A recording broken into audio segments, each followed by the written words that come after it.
आबिद शेर अली साहब, नवाज शरीफ ने लाहौर के जलसे में जो एक बात कही वो अहमियत की हामिल है, अगर उसको वो दिल से मानते हैं और उसको फॉलो करें।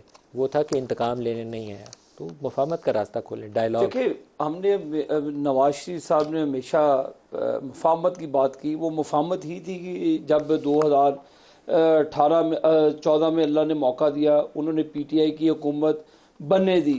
हमें बहुत पॉलिटिकल प्रेशर था जी कि नहीं बनने दे, और ना बनने दे सकते थे हम, लेकिन हमने वो होने दिया। हमने बलूचिस्तान के लोगों का हक दिया सिंध में। तो ये एक यूनिटी पैदा की।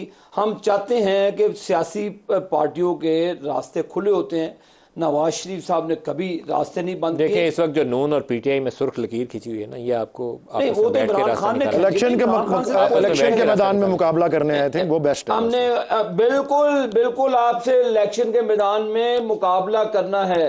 आप गोद में बैठकर आए, आरटीएस की गोद में बैठकर आपने इलेक्शन लड़ा, आपको उसका खमियाजा कौम को भी भुगतना पड़ा, आप भी भुगत रहे हैं। अगर ना वो गलती करवाई होती, उसको लाए होते, उस बंदे को ना अब हमारी बारी है, ना अब आपकी बारी है, अब अवाम की बारी है, पाकिस्तान के अवाम की बारी है। अवाम पहली भी पाकिस्तान की अवाम की बारी थी। आपने बेड़ा गर्क किया उस अवाम का, आपने झूठ बोला उस अवाम का। आपने 5 साल लोगों को झूठ बोला कि नया पाकिस्तान बनाएंगे। ये नया पाकिस्तान बनाया कि लोगों की रोटी छीन ली आपने। ये किसी और प्रोग्राम में बात करेंगे। पाकिस्तान बनाया कि लोगों से बिजली छीन, नहीं, ऐसे ही बात करूंगा। किसी और प्रोग्राम में बात करेंगे तफसील से।